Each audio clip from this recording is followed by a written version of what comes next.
Hello, hello, hello. Jordan Sheridan live. Status Coup. It is Friday, the 3rd of February, 2023. Joined by Zaina Day. I'm a little battered and bruised, exhausted. Um, I don't know, Zaina. You got your kid's a little older, but having a newborn is no joke. It is no joke. And I'm tired. Oh, your mic's off. Having a teenager has its own unique challenge. It's definitely a different kind of thing, but yeah, I remember having the baby, but mine slept through the night, so I was really lucky. Yeah. She's sleeping. She usually goes to bed at like 8 and then is up at 2 or 3. The problem is I don't really go to bed at 8, so it's kind of like I'm really sleeping like 11 to 2:33, and then I'm up feeding her, and then I try to go back to bed, but it's just infrequent. Like then throughout the day, she's obviously she's just going through a growth spurt, so it's a lot of feeding, a lot of changing diapers. And today, I had the fortune of at least 4 sources on a variety of different stories calling me. And as you know, it's often about a half hour to 45-minute call each one. So I'm like trying to feed the baby while talking to a source. And yeah, it's a whole thing. But could be worse. Beautiful, healthy baby. So life is good. Smash that like button. Share this live stream. We're going to be taking your calls in a little bit. Hopefully it works. We think it's going to work. So Colin will put the number for the calls at the top of the super chat. I don't know off the top of my head what the number is, but you call in that number and we'll take your calls. Listen, I'm all for disagreements, but just know to the rowdy ones today, I'm on no sleep and in no mood. So if you want to have a civil disagreement on something, I'm all for it. But don't come in here causing I shouldn't say causing a ruckus because we're about to talk to AOC. We're talking about AOC. But don't come in here itching for a fight because I don't have a lot of energy. I don't know about you, Zaina. Yes. Yes. True. Hopefully it'll go smooth. Yeah, we shall see. But since this is my first day hosting in a while, Zaina sent out an email this morning, but we just wanted to thank everybody who's donated to our fundraising campaign. We've raised, at this point, over $8,000. Most of that was raised over the weekend when we did 2 special shows. And we're going to continue fundraising. Our goal for this fundraiser is $20,000. So hopefully we'll raise a little bit more today. It is for on-the-ground reporting. Obviously, we were just in Cop City. Tina was there for us, and I actually just spoke with her for a little bit. She's investigating more on Cop City, so she might have an investigative follow-up on some shady, corrupt stuff behind the scenes as far as the financials with Cop City. So just because we leave a place doesn't mean we're done investigating. So stay tuned for that. Tina's digging on it. John Farina was down in Memphis covering the Tyree Nichols protests. And we have a couple other stories we'd like to send people on the road for imminently. But we got to raise more money. So that's statuscoup.com/donate, statuscoup.com/donate. You could pitch in any amount and we'll shout you out if you donate while we're live. If you're going to donate today, please do it through our website, not Super Chat, because YouTube takes 30% of those Super Chats, whereas our website takes less. Statuscoup.com/donate. I don't think either of us have chimed in yet on AOC's impassioned rant yesterday on behalf of Ilhan Omar. I think Ron and Tina covered it, but we haven't talked about it. So let's cover that, maybe one other thing, and then start taking calls. I want to play the clip first and then hear from you because you're more familiar with AOC since you worked for Brand New Congress, wrote a lot of her speeches, kind of a lot of what you heard in early day AOC was, as you said, kind of coming from you, not organically her. But let's play some of what AOC said yesterday. I think we could both agree this is the most passionate we've heard her in a long time in response to the House of Representatives now under Republicans removing Ilhan Omar from the Foreign Affairs Committee. Thank you. Now, as a fellow New Yorker, I think one of the things that we should talk about here is also one of the disgusting legacies after 9/11 has been the targeting and racism against Muslim Americans throughout the United States of America. And this is an extension of that legacy. Consistency, there is nothing consistent with the Republican Party's continued attack except for the racism and incitement of violence against women of color in this body. I had a member of the Republican caucus threaten my life, and you all and the Republican caucus rewarded him with one of the most prestigious committee assignments in this Congress. Don't tell me this is about consistency. Don't tell me that this is about a condemnation of anti-Semitic remarks when you have a member of the Republican caucus who has talked about Jewish space lasers and an entire amount of tropes and also elevated her to some of the highest committee assignments in this body. This is about targeting women of color in the United States of America. Don't tell me, because I didn't get a single apology when my life was threatened. Thank you.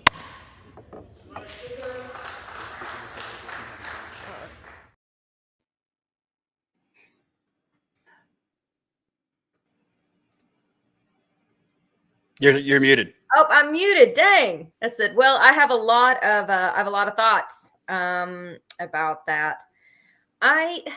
Before you get to your thoughts, can I just say, don't make me scream like AOC. Smash the damn like button. Every one of you, smash that like button. Share this live stream. Let's get some energy. I'm on no sleep. I don't know about you, Zaina. I'm wearing my press shirt. I'm wearing my "You Are on Native Land" shirt, hat. Excuse me. And we need your energy. So smash that like button. Share this live stream. And yeah, we're going to be taking your calls in a few minutes, but everybody needs to press that like button. It helps us get it out to more people. Sorry, go ahead. Here's how I feel. I don't think she's wrong on the committee seat and the racism from the Republicans, but I'm still angry about this. And here's why. Because I didn't see this fire in the last 2 years in the House. I didn't see her get up and call out Joe Biden when everyone was debating Title 42 and his expansion of Title 42 into Haiti, Nicaragua, and Cuba, blocking migrants from coming here and seeking asylum or seeking, for refugee status. I didn't hear her talking about kids in cages at the border. That's very similar policies to what was under Trump, where nothing has fundamentally changed. I saw 3 weeks ago a very light press conference where she was nicely asking Joe Biden to take care of the immigration issues in this country. She hasn't asked to defund ICE. She hasn't tackled the Patriot Act and the Patriot Act being extended to the point where DHS is now in Cop City. They're using DHS language to charge 7 people with domestic terrorism for nonsense charges that hold no weight. Where's her fire on this? Where's her fire when the Democrats were in charge? Now that the Republicans have the majority, all of a sudden she's fiery again at the podium. And that makes me upset. And also because this is very kind of personal centric, Omar getting taken off of a committee and her receiving death threats. And don't get me wrong, I have received death threats as someone who's been a semi-public figure before, and it's scary. And I'm not downplaying the severity of receiving death threats, but at the same time, right now, people are under attack, losing their homes. We got the child care. We've got the student loan bubble about to burst. We've got, an extreme rise in homelessness, rampant poverty. Where's the passion for the rest of us that are suffering and that our lives are literally being threatened every day by an economy that's working against us and by a representation that's working against us? Where's the fire and the passion about 109 Democrats voting to denounce socialism this week and towing the line with Republicans? If she's going to take a party line sentiment and be able to throw out fire when it comes to the Republicans, where's the fire about her own party and a president that is using racist tactics built upon the backs of the Patriot Act, not to mention racist tactics built upon the backs of the crime bill when extending the military police state like Biden has been doing? Where's that passion? We're going to talk about racist policies. We're going to talk about racism. We're going to talk about the legacy of 9/11. All of that stuff is critical, and that's impacting us as citizens, as people that she's supposed to be representing as a member in the House, casting her vote. I saw this passion on the campaign trail. I saw it somewhat in 2019 to 2020, but as soon as the Dems took office, AOC started backtracking on everything from Medicare for all to abolish ICE to going light on the police state. And I'm disappointed. And now, and I guessed, I was like, watch her go hard once the Republicans have the majority. And she's coming out right out of the gate with that fire. Where's that fire been for us? And where's it going to be for us? I don't see it coming. I don't see her criticizing her own party. Just to answer his questions, why have you guys stopped text notifications? It goes hand in hand with why we're fundraising. D Nord, do you know how expensive those text notifications were each day to send out? It was costing us $600 a month. $600 a month to send text messages to notify you when we were live. And if you haven't noticed, we've been expanding. Zaina, Ron, Tina, Kim Brown, Lewis, Steve Grumbine, who am I forgetting? Ty. We got to pay everyone, and we just didn't have the money. So we had to cut the text messages. They were helpful too, because obviously YouTube doesn't always notify you. So that's part of why we're fundraising this month, so that we could send people to Cop City, and so that we could send, John Farina on the ground in Memphis, so that we could get some on the ground reporting done. Those funds had to be shifted for that, because unlike some of the other news conglomerates, we're not pulling in $30,000 a month. So we have to be able to shift that around so that we can bring you guys the coverage that you're here for. But yeah, maybe we can get back to where we can send those out again, D. StatusCoup.com/donate. We've raised a little over $8,000 of our $20,000 goal. It's all very expensive. I haven't even gone over the numbers from January. Colin and I do that all the time at the end of the month.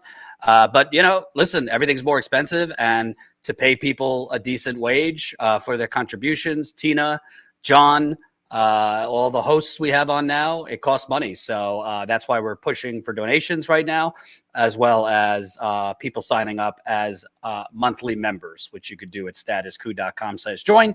Now that it's February, we will be doing our monthly members call coming up soon. I think this will be the first one you're on, Zaina, if memory serves me correct. Might do it a little earlier because I have a newborn. Usually we do it at like 7:30. Might do it a little bit earlier. But StatusCoup.com/donate, StatusCoup.com/join. So smash that like button too. Let's separate the two things, because it, for some channels, is just sport.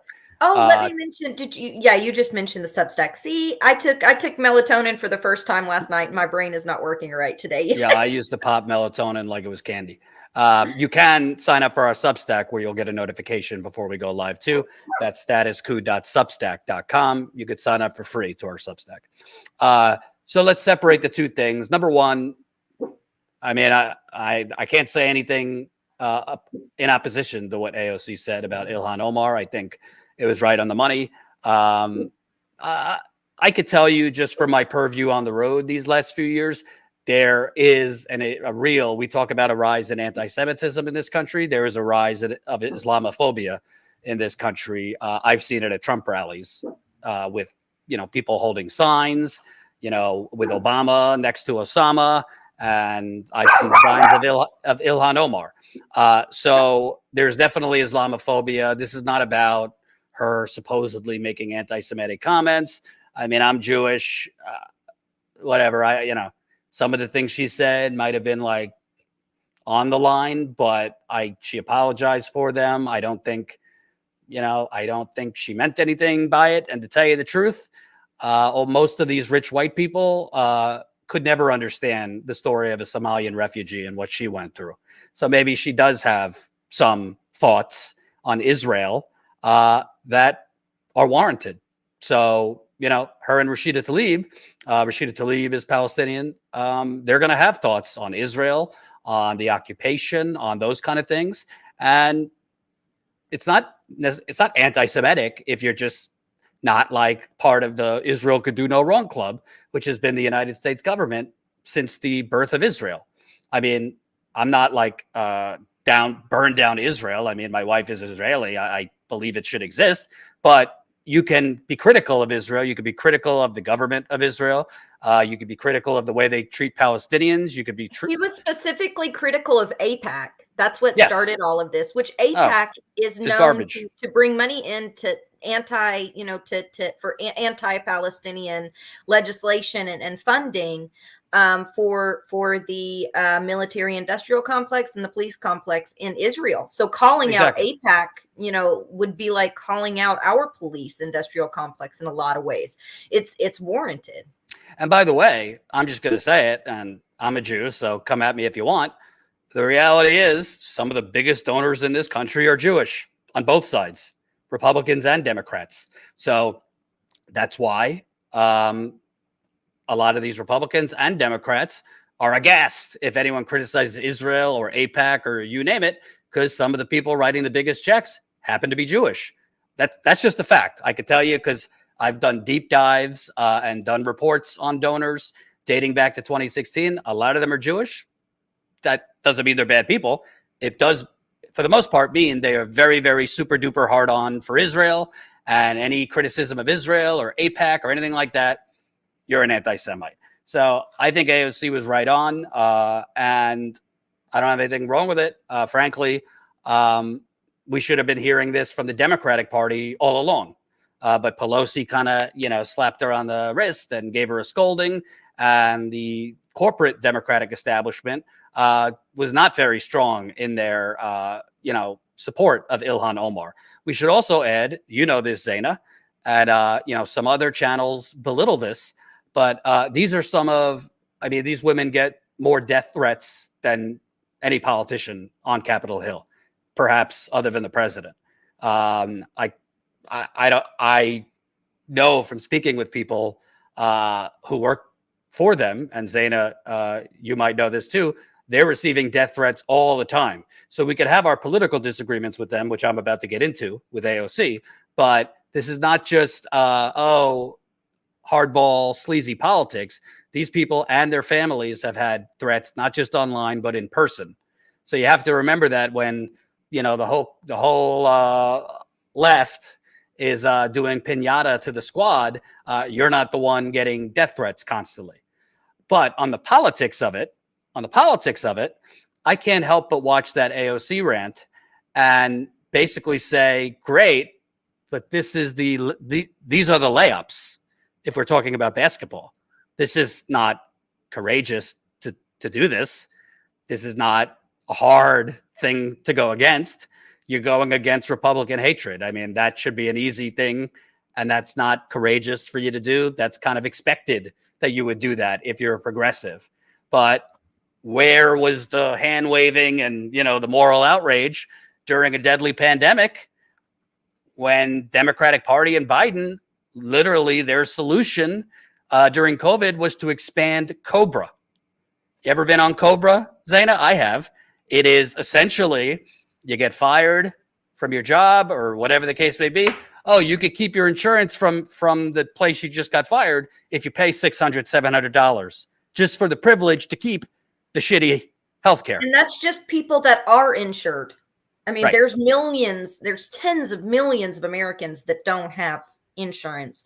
There's hundreds of millions that are underinsured. So where was the outrage and the moral outrage? Again, I'm not knocking her for, I think she's spot on with everything she said about Omar. I'm happy that she backed her up. So I don't have a problem with that. The problem is essentially we don't need any more people to rant against the Republicans. That's the entire Democratic Party. That's their existence. They don't run on anything per se. They're not running on any bold structural policy changes. They're just running on fascists over there, anti-trans over there, anti-LGBT over there. They're going to ban abortion if you give them the chance. By the way, most of these things are true, but we don't need the progressives. I mean, I'm not saying we can't walk and chew gum at the same time. I'm fine with AOC making that speech if she's also going against the Democratic Party for those things. And let's not just call out AOC, because Cori Bush was right behind her, waving her hat, clapping for AOC's moral outrage.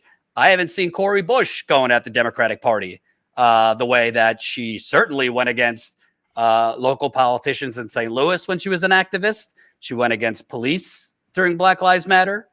She's not up there ranting against the Democratic Party. And we could go down the list. I've never seen AOC make that kind of impassioned speech about Medicare for all and the Democrats obstructing on that. I've never seen AOC, Rashida Tlaib, Ilhan Omar, Ayanna Pressley, Ro Khanna, go down the list of the squad plus. Never seen them do that on Biden abandoning a $15 minimum wage, which at this point is the conservative position. I think we need to start talking $25 minimum wage. I've never seen them do a impassioned floor speech that he abandoned a public option, which he ran on, which is not the desired position, but it's better than what we have now. I have never, ever. I mean, she went and did a photo op getting arrested outside the Supreme Court when they overturned Roe v. Wade. Again, that's a layup. But where are you opposing Biden on? He's out there handing out more leases to drill on public land. He ran against that. And let's get this straight. Joseph Crowley, when Abolish ICE started coming out, he said he supported it. Joseph Crowley said that he wanted to dismantle the DHS. Joseph Crowley said that he wanted to reverse the Patriot Act. He wanted to end the AUMF. He was anti-war. He signed John Conyers' legislation as a co-sponsor for Medicare for All. The juxtaposition between Joseph Crowley and AOC wasn't just the corporate money. It was that because she wasn't taking corporate money, she was hired. I call it them getting hired. She was hired by the voters when she put in her application. At the very top of her application was, I will challenge my own party. That was her number one messaging point. I'm different than Crowley because he's making all these promises, but I'm different because I will challenge my party when they don't do it. I will bring the ruckus. That's what her and several of the other squad members, as well as several other Democrats we don't consider squad members, go up there and they say, I'm going to challenge the establishment. I'm going to challenge the party. But then it's crickets. Then it's giving Biden A+ on immigration. It's saying, oh, Biden isn't quite as, he's not as bad as Trump was when nothing's changed. So, she applied for a job. The voters hired her, and she's not keeping her number one fundamental job qualification for the job, which was, I'm going to challenge this party. Zaina.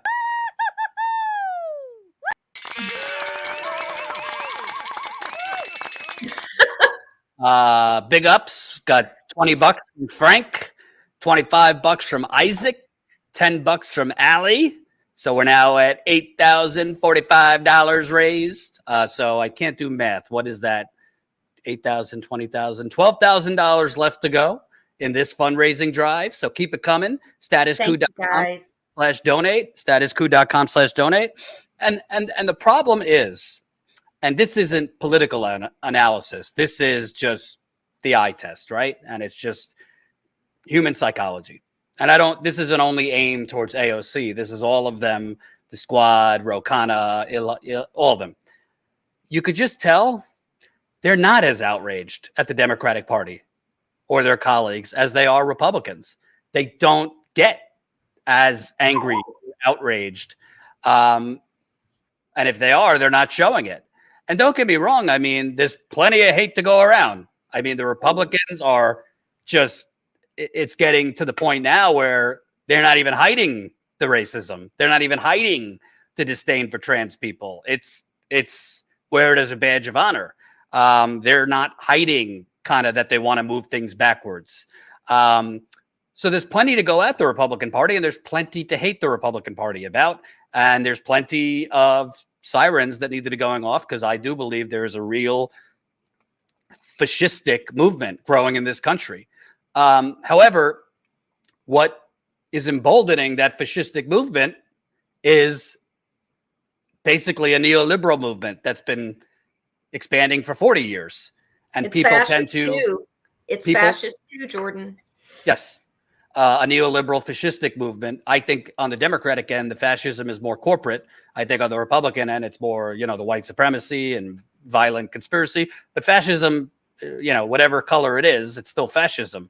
The point is, you could tell when she is so passionate and righteous against the Republicans that maybe she felt that way against the Democrats before she got in there, and it's been watered down because, I don't know, she's established relationships with some of the people, and now it shifted from these are the people that are blocking universal health care to, there's a long game, and they mean well, and actually I learned within that this corporatist has actually been trying.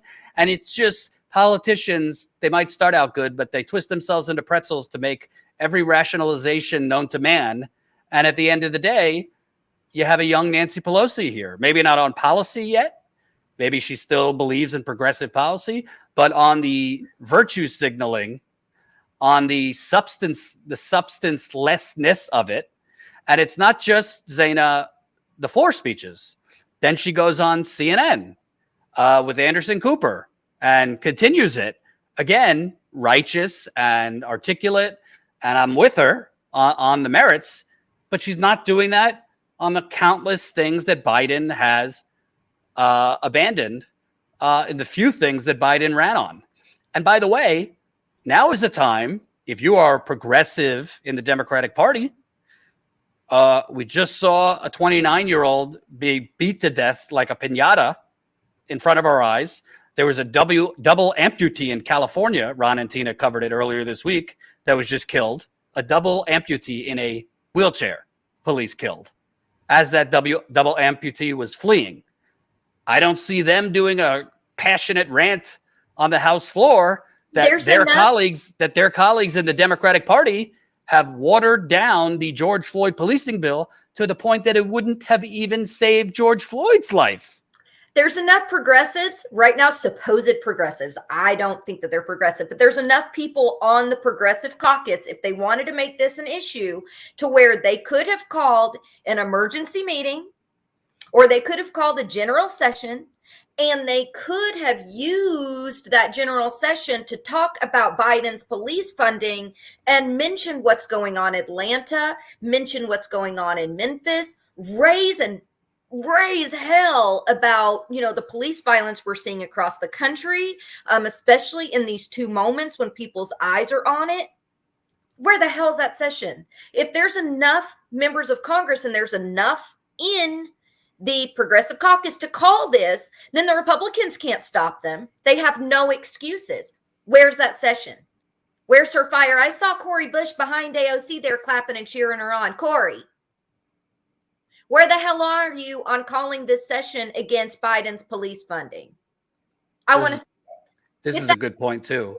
The one who was on the streets in Missouri, they're fighting for Michael Brown. You were the one who was help leading the Ferguson protest. Where's your outrage? Where's your special session? Organize it. That's what the hell I helped your campaign for 6 years to get you up there so that you would do that. Go do that. Go organize. I don't even forming the Democratic Party, but they're up there. They're representing us. They're going to be there for 2 more years. We should call them out and call them to do this, not just say, I give up. I'm going to vote, independent, and everything they do, I'm just going to ignore. What is that? No, call them out. Tell them to get their asses in gear and call a special session and call on Biden to cut this damn funding until something is done. Enough. Enough is enough. Just throwing Bernie in there. Also, somebody just put it, let's not erase the Congressional Black Caucus. Listen, I'm a white guy. I'm not trying to throw shade, but black people will tell you the Congressional Black Caucus is fucking useless and corrupt. Okay. And the Congressional Black Caucus, by the way, They were the ones threatening squad. Not that the squad members have an excuse, but the CBC was the one threatening AOC, Rashida Tlaib, Ilhan Omar, Ayanna Pressley. You go in and support Nina Turner in her second run. We're going to come in and go after you in your primaries. And these squad members folded like a cheap tent. Excuse me, AOC. Clark. They went after Anthony Clark in 2020. And where was AOC? AOC wasn't there backing him up in 2020. Right. They went after Cori Bush. Yeah. They went after Black representatives that were trying to replace Black representatives that weren't getting anything done. But that's what the CBC did. They literally did a smear campaign on Cori Bush. They challenged Anthony Clark. Well, they didn't, but they covered for Danny Davis because the party spent some money on his legal fees when his campaign literally sent people around and said, this guy isn't running for office. Sign this and say that you were lied to. And some people did that. It ended up going all the way to court because they were trying to kick Anthony off the ballot and they lost. But Anthony Clark in Chicago running against Danny Davis ended up spending like $60,000 in legal fees. So the Congressional Black Caucus was protecting Danny Davis instead of allowing for fair elections. And that's what they're going to do. Protect their own at the end of the day. Hell, I tweeted about it earlier in response to the Tyree Nichols killing. James Clyburn is talking about Democrats need to compromise on the George Floyd policing bill. They've already taken ending qualified immunity out of the bill. That is essentially the ball game right there. Not that that's going to change everything about policing in America, but you ask any police officer, that is the thing and the police unions, that is the sacred cow that they do not want touched. Because then not only can they be charged criminally, but they could lose their pensions. They could be sued civilly. Their families could be sued for millions of dollars. As far as I know, police are the only profession that enjoy this blanket can't be sued civilly. The Democrats stripped that out of the bill. They also stripped out of the bill provisions that would have made it easier for police to be charged for civil rights violations federally. That was taken out of the bill. And he's now talking about we need to compromise more. Well, what else are you going to do? What else do you want taken out? I mean, it's a joke. And you do not see, and I don't want to just gang up on AOC, Ayanna Pressley, Ilhan Omar, Cori Bush, Rashida Tlaib, Ro Khanna, who that's another story, is voting, on ridiculous bills to denounce socialism. You were the co-chair of a socialist campaign. You want to say democratic socialist? Fine. Now you're voting on to denounce socialism. I mean, it's just appalling. It's appalling. And you know what, Jordan? It shouldn't matter if they're a Republican or Democrat. If they're doing something that's wrong, we should be going after them. So it shouldn't just stop with, if you're not in a blue district, you can't say anything. You can't send a letter to your Republican congressman. You can't put, pressure on a Republican governor. No, if it's about policing and it's about this, the Republicans should be stepping up. We shouldn't just give them a free pass as well, just because they got the R by their name. We already know that they're assholes. Like just no pressure on them whatsoever. I'm saying call them all out. The Republicans, the Democrats. I'm most upset with the progressives because they're the ones that promised us this.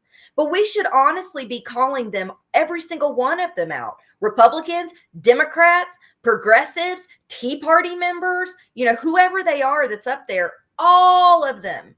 Because what's right is right and what's wrong is wrong. And, I used to be a libertarian back in the day. I was against police funding.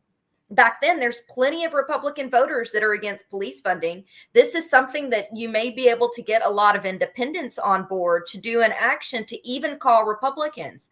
March up to the State House. We shouldn't just stop with calling out the squad.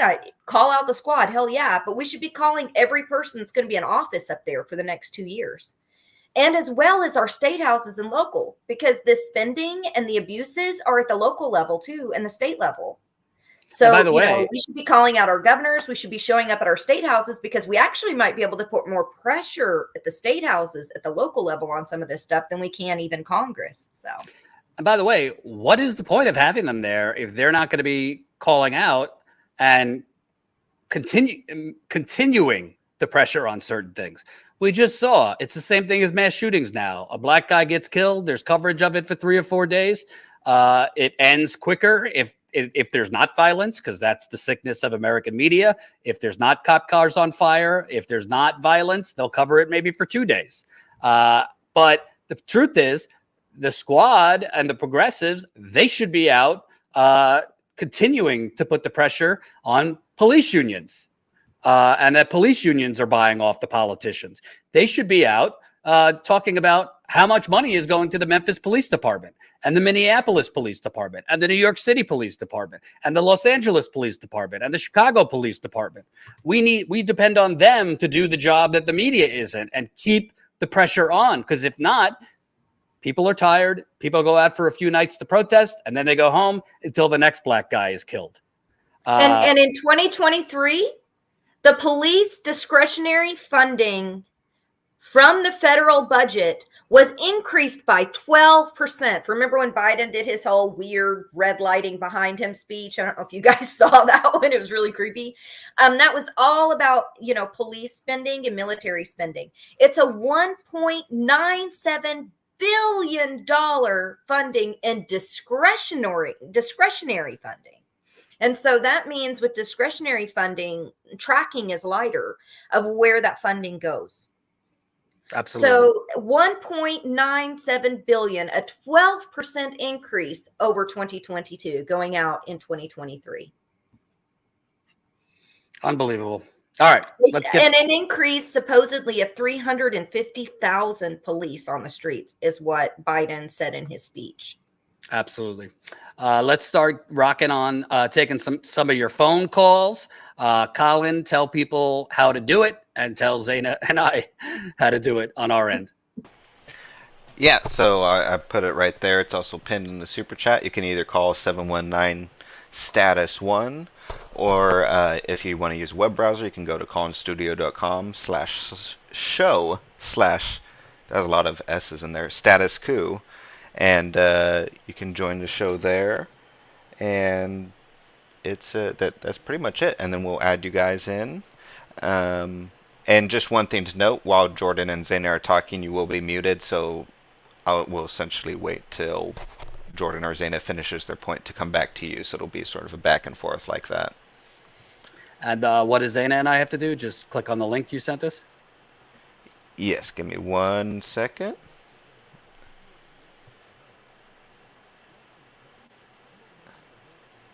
Go ahead and connect Jordan and Zaina.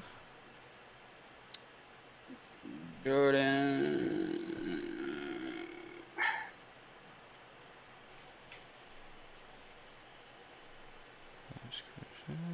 I'm in.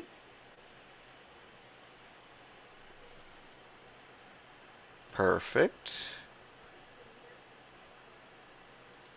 Yes, I can. I'm adding Jordan now. What's that? Perfect. You guys are ready to go. All right. Who's going to be the first caller? I'm waiting. Colin, let us know when we have a caller, I suppose. 222. I guess, yeah. So the first caller. Hold on. Okay, we actually have a caller already. We have Daniel. I'll bring him on now. And Leslie, don't be too shy. Call in.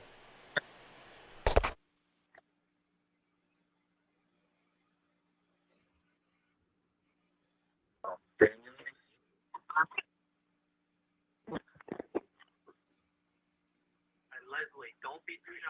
Call in. I'm not hearing.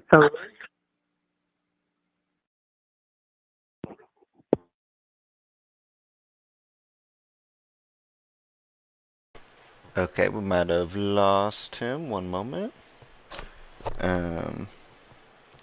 We'll go with the next. Oh wait, Daniel's back. Let me try him again.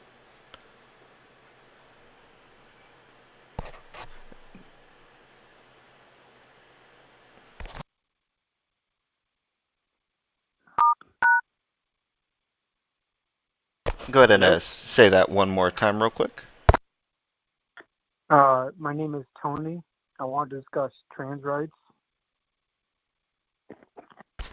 You are a little quiet. Are you talking on your phone or on speaker? Phone. Phone? My name is Tony. Okay. Can you not hear Jordan? I hear an echo. But you don't hear Daniel? Or Zaina, do you? I heard him. There's definitely an echo. Okay. Can you hear me now? Oh, it seemed louder for me. Okay, I just turned off the computer. Go ahead and ask a question. If they can't hear you, I'll relay the question. Okay.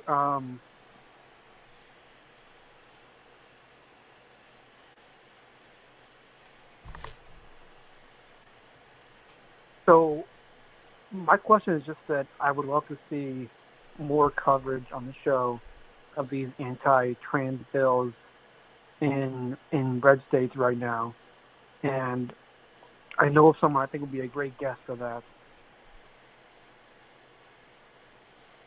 Okay, did you guys hear that? No. Here, I'm unmuted.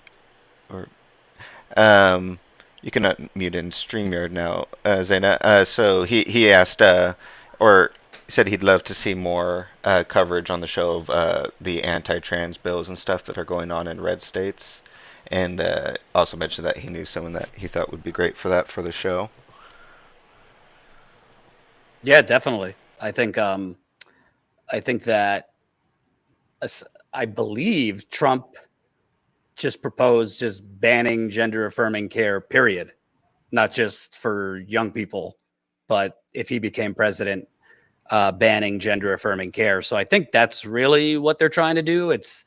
They're trying to make it seem like it's only concerned for young people, but I think they're just trying to criminalize transitioning for all ages. Colin and I actually went down to Florida almost a year ago, actually, to cover the Don't Say Gay bill. It was,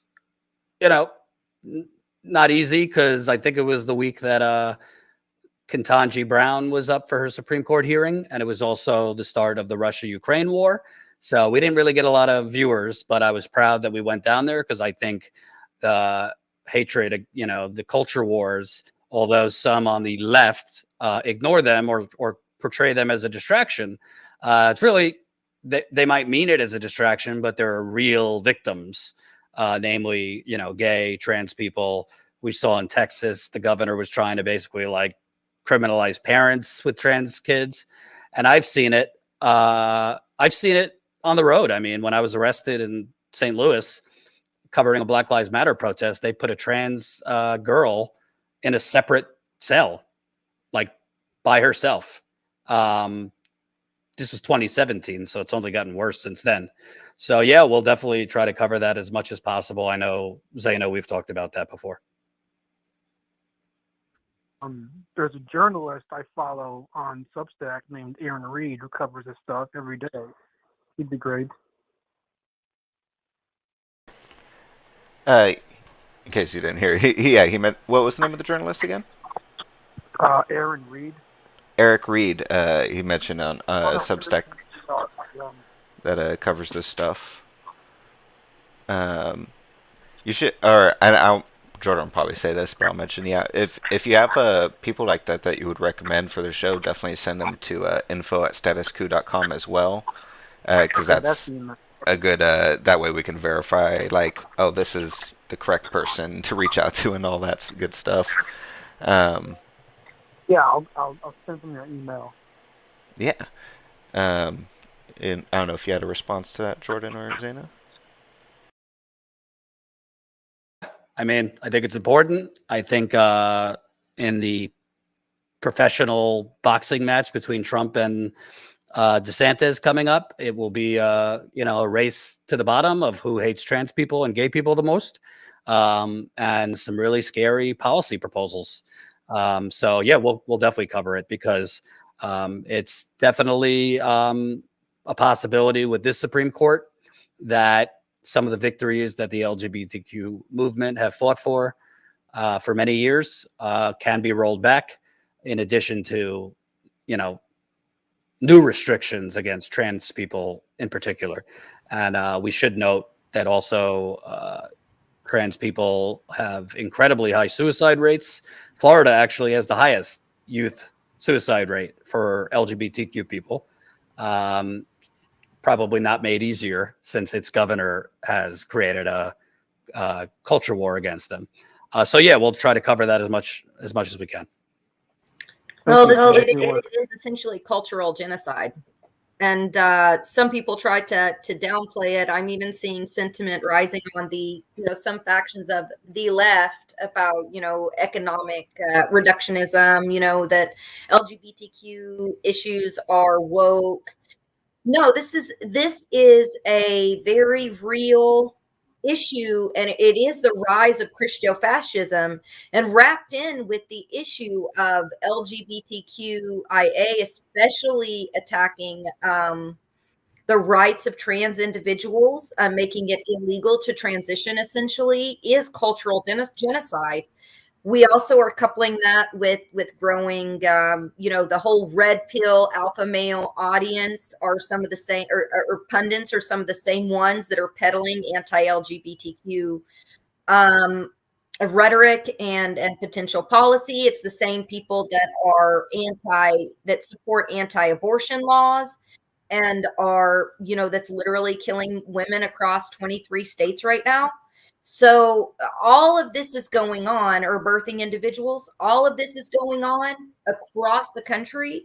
And the LGBTQ issues they're essentially, this community is being used as a pawn in order for, Democrats are letting it slide because it gives them a big boogeyman to fight against so that they don't have to do other policy. Republicans are pushing for Christo nationalism.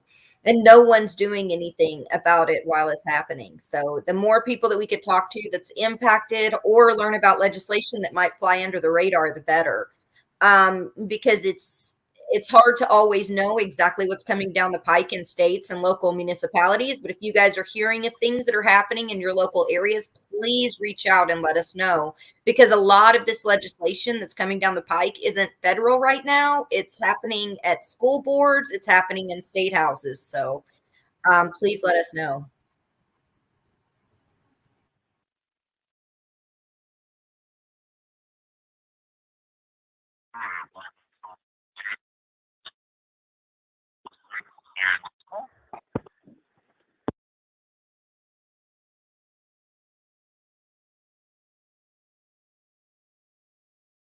Hi, can you hear me? Yeah. Can you hear me? Yes. Yep. Oh, okay, yeah. Yeah, I just wanted to kind of, with the topic of Marianne Williamson's potential run, is considering how little access the left has to mainstream media, which is sort of the main sort of nervous system of our culture, and how little access the left has in terms of even educating the public about left policies and left perspectives, and considering you have so much kind of anti-socialist propaganda like the recent bill that was passed, even if Marianne Williamson has a very long shot of getting, nominated, what do you think of the educational value of her running within the Democratic Party where she'll get more exposure?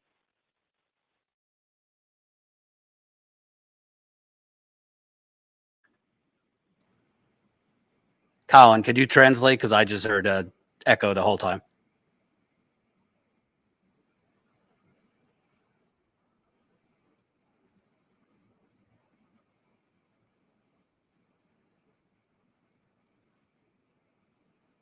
Or, yes, sorry.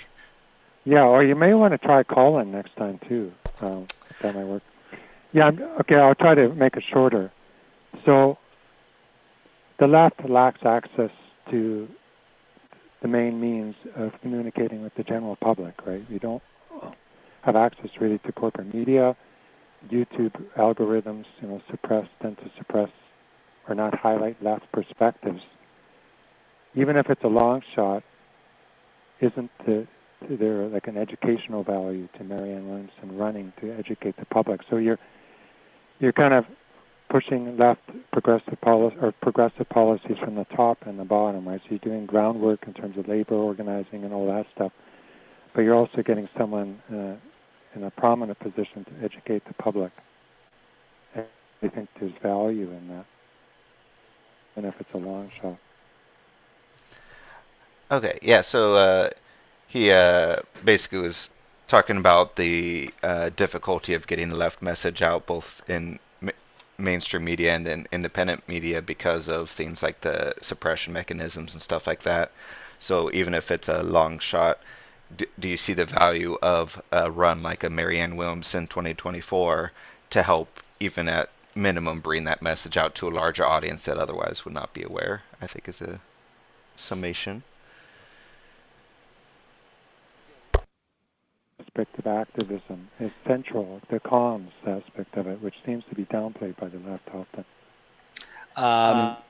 It depends what the message is, because I interviewed her, and I don't know about you, Zaina. I think I gave her a pretty easy layup to point out Biden's corruption, which Bernie would not do.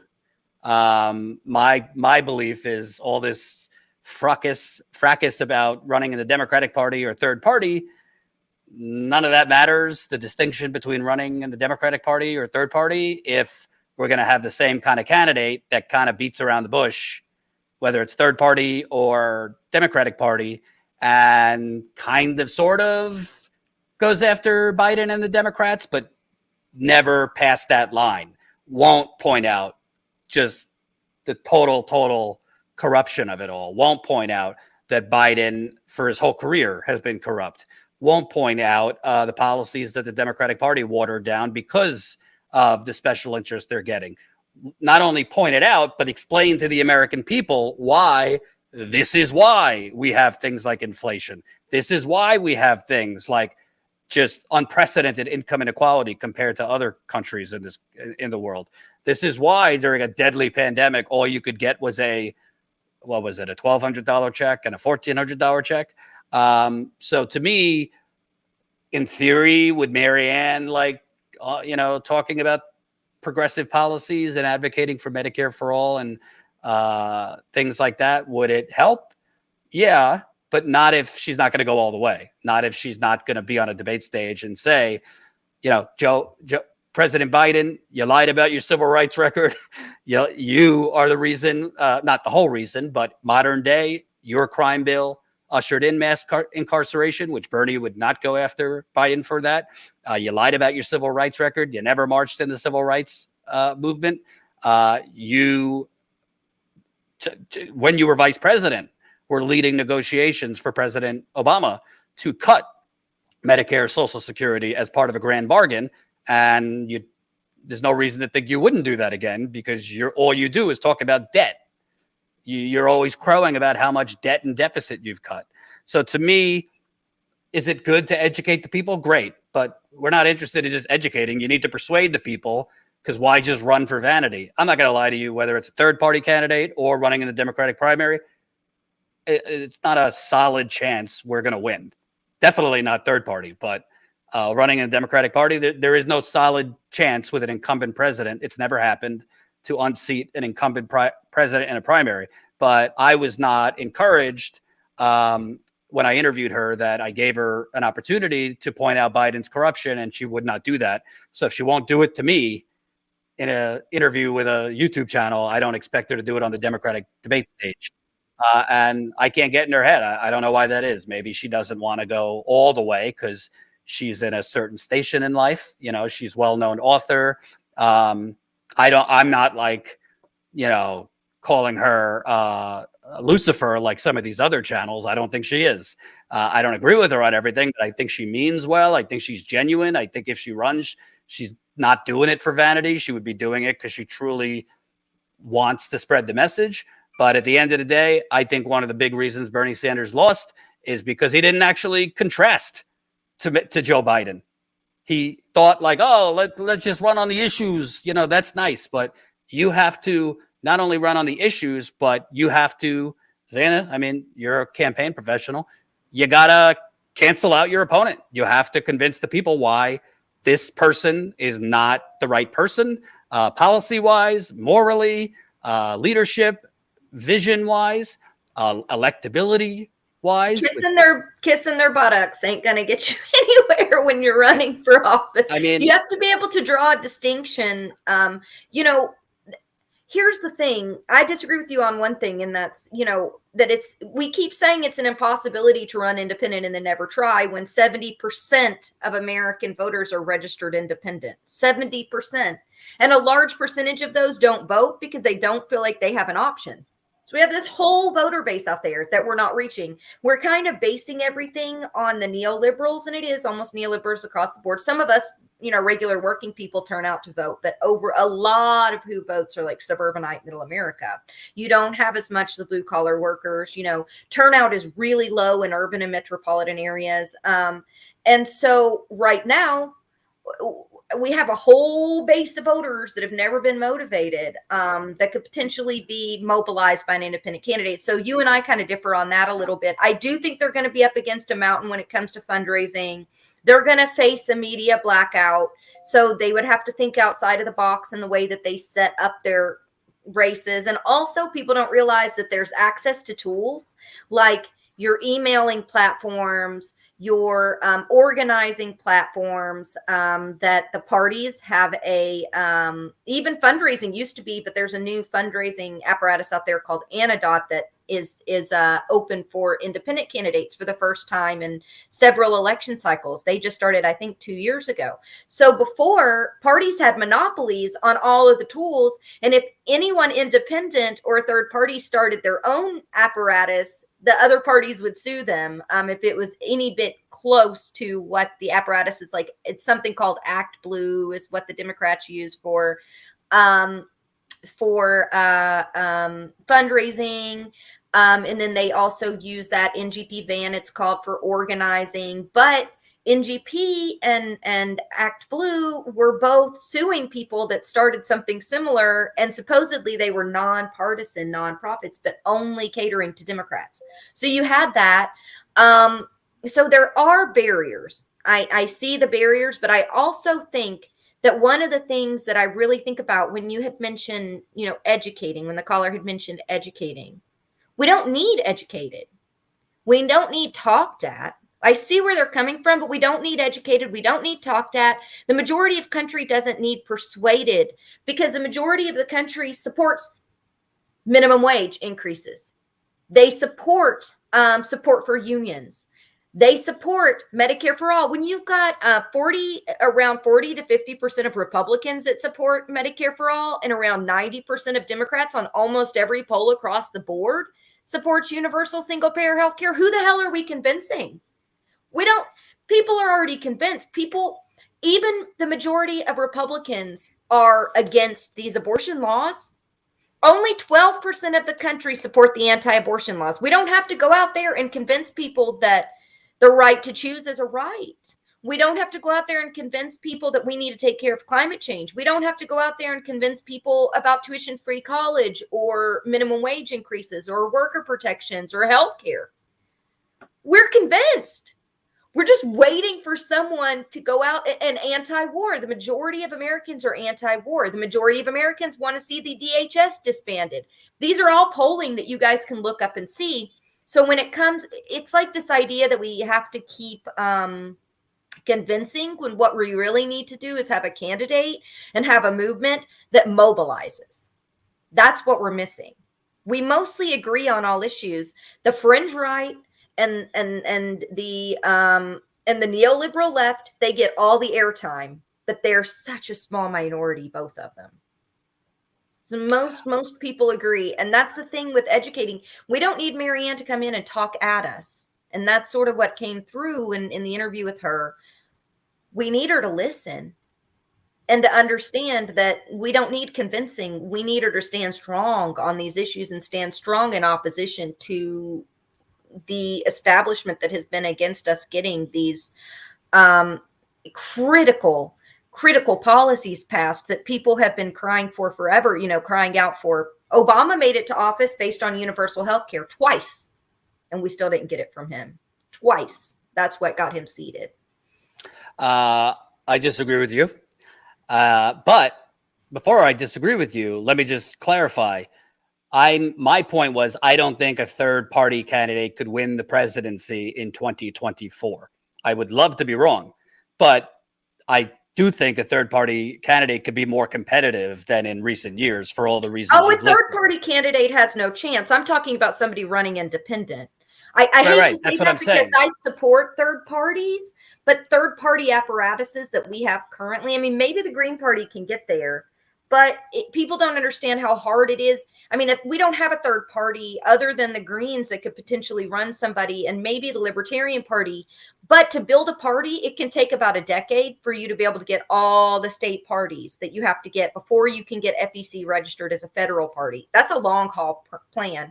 But anyone, you can register to run independent as a just like people were asking Bernie to run independent as a presidential candidate with less barriers than someone would actually have trying to run under a third party.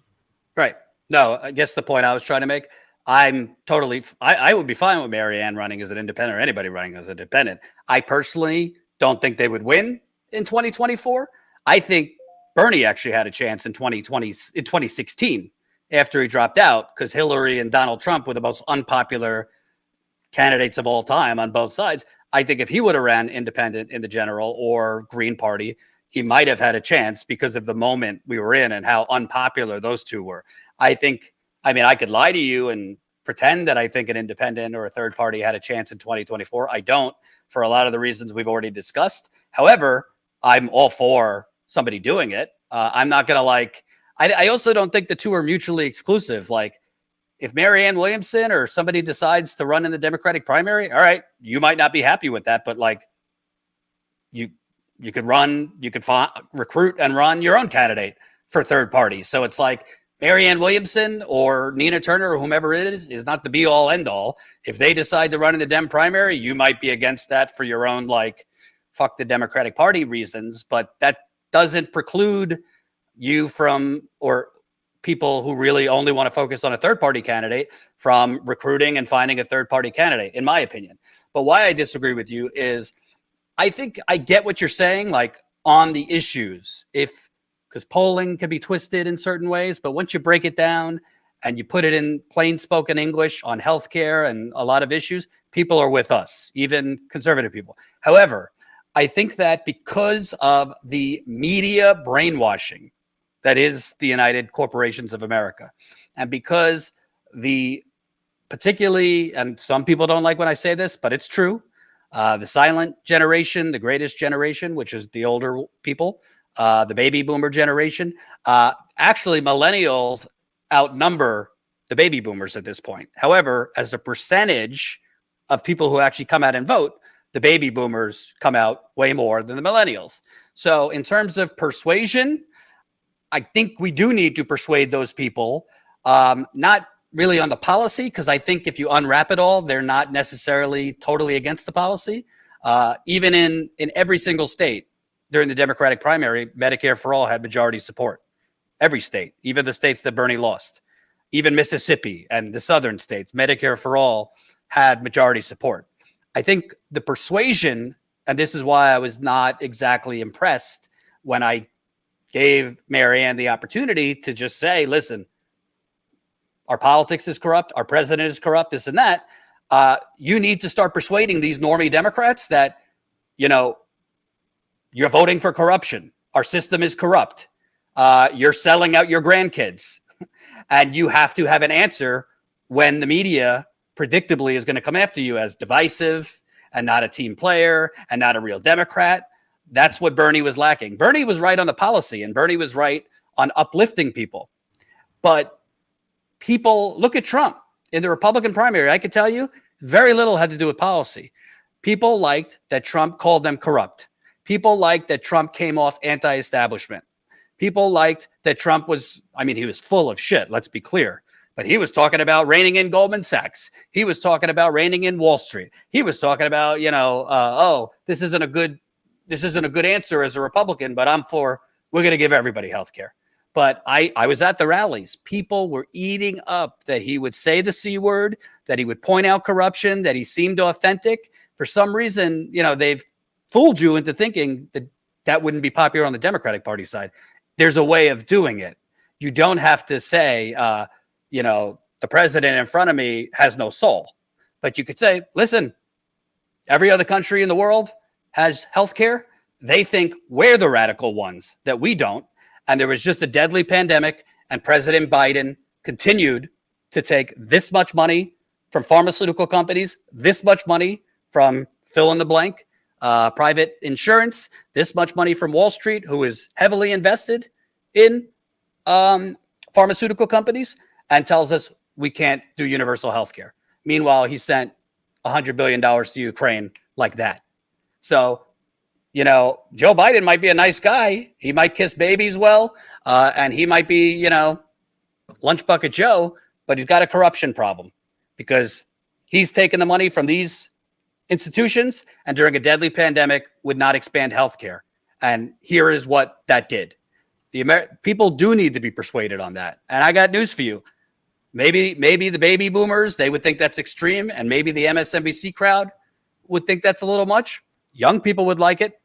Young people would certainly like it. And you know why who else? People need persuaded, Jordan? Because you know who's voting? Wealthy suburbanites, almost across the board. I know, I've studied this for a decade. I've talked to 27,000 voters, and I've ran 100 campaigns on the back end, 100 congressional campaigns. 20 of them were senatorial campaigns. I talked to the voters. I was on the social media. I did the door knocking. I talked to the people on the ground from all across the political spectrum.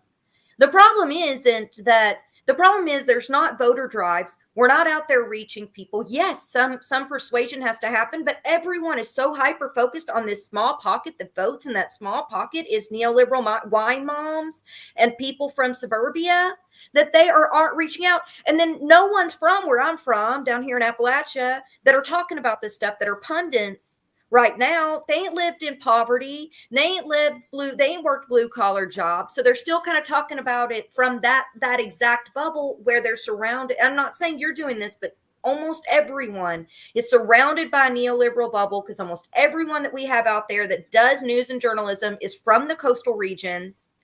That you don't have many people that are talking to us or even listening. It's not just convincing. Every point of getting a voter to vote for you almost is listening in the beginning. You have to listen to the people as much as you have to persuade. We have this idea, especially on the left, of educating people. You come down to Kentucky and you're talking about educating people, they're going to run you off right away. And be like, stop talking down to us. We don't need educated. Get the hell out of here. That's what they're going to tell you. It's a matter of listening first and then talking about how your policies address those pain points that they have, right? But if you don't do that first step of listening, and if you're kind of, I'm going to come in and I'm the hero and I'm going to save the day, you're not going to mobilize Gen Z. You're not going to mobilize the millennials, and you're not going to mobilize blue collar workers. So then we get the small percentages of the same 15% of the country that are the boomers, that are the upper middle class, Americans that are voting, while everyone else is just like, I don't have time to show up at the polls, and I don't have anyone I want to vote for anyway.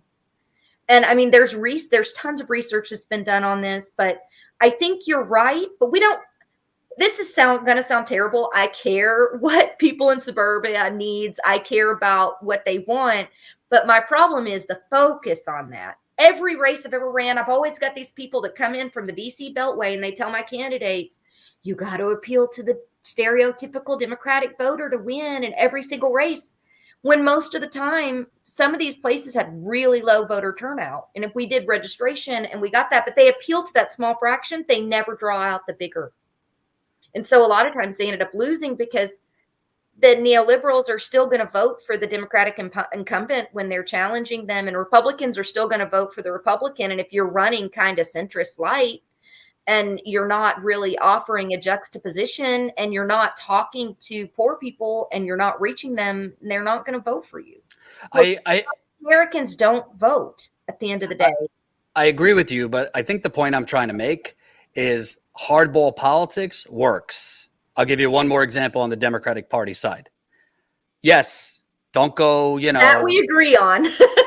Don't go dropping into Appalachia, giving high-minded speeches and not listening. But Kamala Harris, as cringy as she is, what was the highlight of her campaign when she was soaring in the polls? When she went at Biden on that debate stage for basically being a pro-segregationist asshole and being pro-busing. What happened after that? She moonwalked away from it faster than Michael Jackson. And then at the height of her popularity, when the money was coming in and media was covering her and there was attention on her, what did she do? She walked back her Medicare for All plan, which wasn't even a plan. It was just signing on to Bernie's plan. But she redid her plan. What was it? Medicare for All Extra or Medicare? I don't even know what it was. But then she softened her stance and kind of walked it back and quasi-apologized to Biden. She didn't continue on offense against Biden. So the point is, when she had the most success, it was when she was on offense against Biden, when she wasn't afraid to pull a punch. And by the way, part of it also is, I got news for you. There's probably 60 to 70% of the Democratic Party base who had no idea that Joe Biden did those things, because the media certainly wasn't going to inform them what Joe Biden did in the 1970s.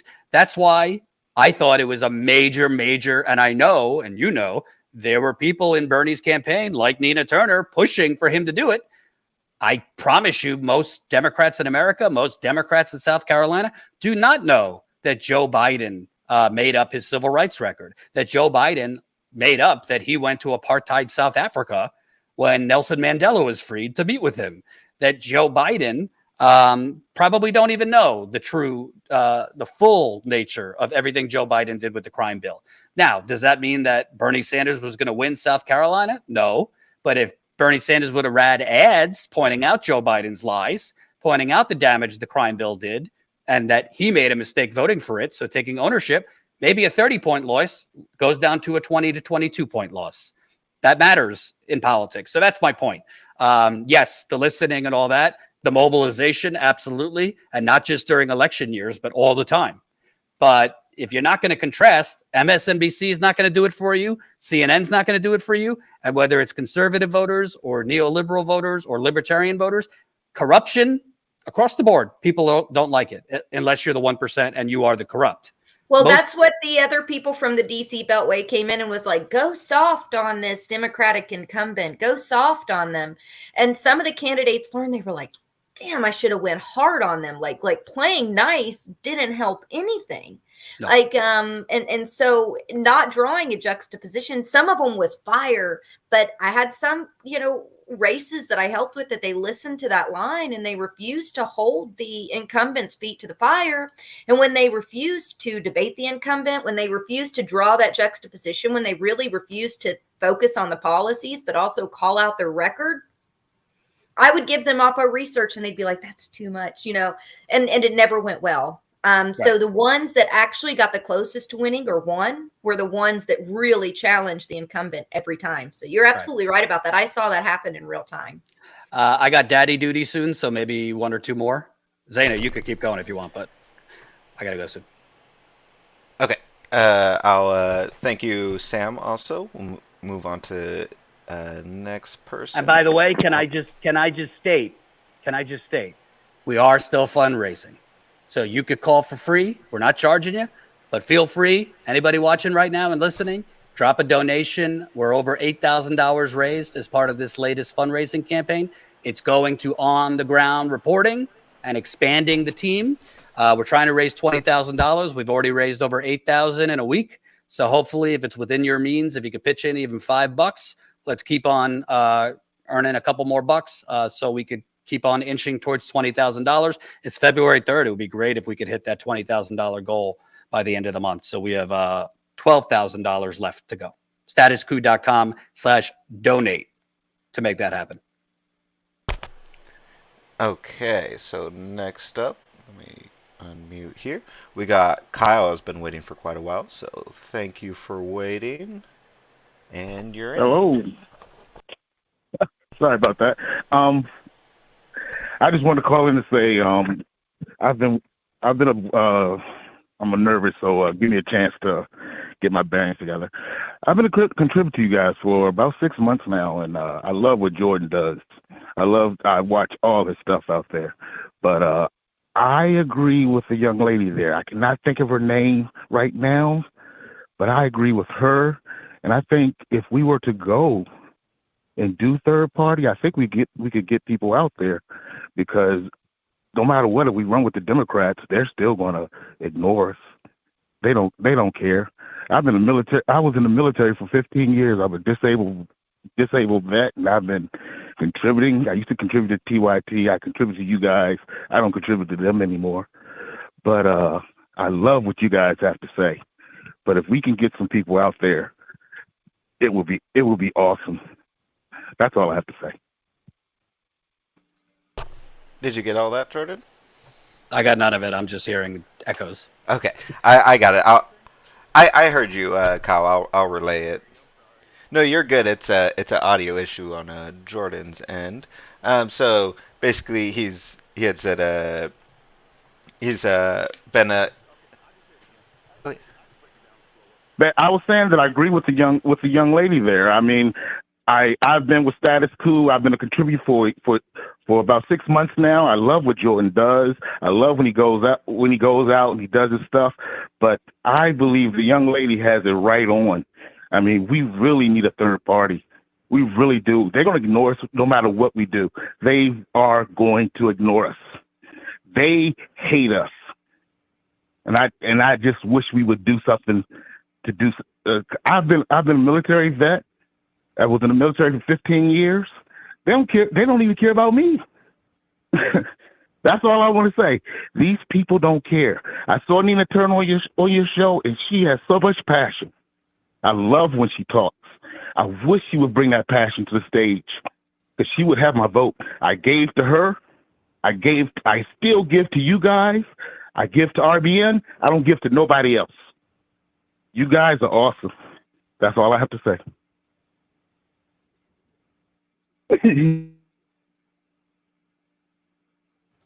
I think I caught most of that. I didn't know if Jordan needed a summary.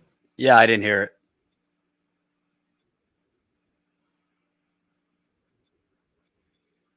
Or sorry, I didn't realize I was muted. Yeah, go ahead and give a summary, Zaina, then, if you got that. We're going to figure this out, by the way, next time. So like everybody hears it and it's all good. So anyway, could somebody tell me what he asked? I could just say he was saying that he agrees that he agreed that there should be third parties, independents, that no one up there, when they get up there, is really going to do anything that we ask them for. At least federally, I completely agree with that. I think that our local races, state house races, we need to pay attention to more, that we pay a little bit too much attention to federal and a little bit too much attention to the presidency. Although I think you were saying that we need a third party across the board, which I do completely agree with. He had also mentioned that I should run for office and he would vote for me, which I think is hilarious. I don't know if I would go down that route.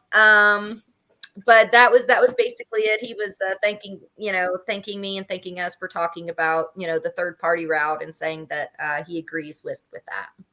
And can I just make a point, Zaina? Oh, yeah. And he loves what you do, Jordan. He said he loves all the on the ground work that you do. He said he supports you. He said that us and RBN are the only, stations out there that he really has, that kind of respect for. And he appreciates all that you bring to the table and the hard work that you've done on the ground. Thank you. I appreciate that. Yeah, I just want to make a point, because I get a lot of shit on Twitter and in some other quarters. And I could only tell you what I truly believe. And I truly believe this, and maybe just people don't disagree, but I think a lot of times, because all of us are so passionate, I mean, whether everybody agrees on all things in the left movement or not, most of us are very passionate. And I think most of us genuinely care about making progress. But I think also you got to recognize, like, it's not really appropriate for me.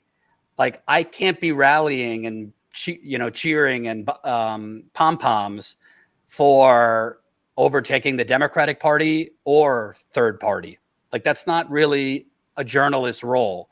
And I think I'm open to criticism. I'm certainly not perfect, but most of the criticism I get is that, like, you're covering for Democrats, or you're covering Democrat elections, or you're interviewing Democrats, or hold on. I don't know if you heard him. He said he's definitely not criticizing you at all. Not criticizing anything Jordan does at all. Yeah, I know. I know he's not. I'm saying I enjoy what he does. Okay. Sorry about that. I know he's not. I was just making a point that I personally, I think it would be inappropriate or unethical for me to be like, Dem exit, or like Dem enter, or like fuck electoral politics, burn it down. Like, you could, as a journalist, you could have an opinion. I mean, I share my opinions, but that's different from like directly taking part in political organizing. I think he was trying to respond, Jordan. It's just he said Jordan's not covering weird audio on our end. Jordan, I like what Jordan does. And Jordan, everybody has their place. Like I'm sorry. What is that?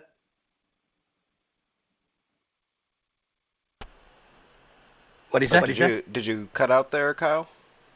No, I'm still here. Okay. I saw, I thought you guys put me on mute. That's why I just stopped. Oh no. You're good. You can keep. No. What I was saying is everybody has their part, and Jordan has his part on the news side. He does it awesomely. And the young lady there, please give me her name. I'm sorry. Oh, that's Zaina.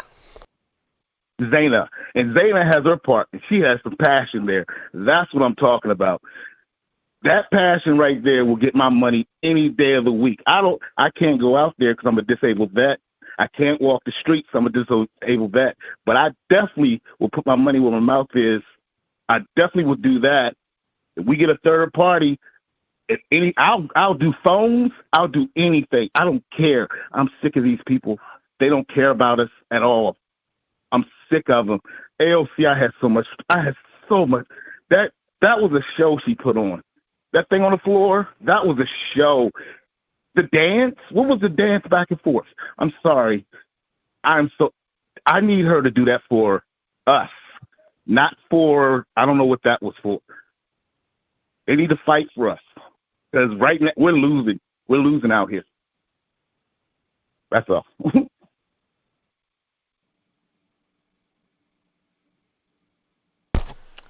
Hell yeah, we need people to fight for us. There you go. Awesome. Well, unfortunately, I'm not quite sure what happened on Jordan's end there, but thanks a lot for calling in. All I'm hearing is like loud static, just an FYI. So. Okay, that's super weird. Yeah. We're on it again. Awesome. We're going to try to get this worked on for the next time. Colin's amazing, so we're going to try to get it all fixed.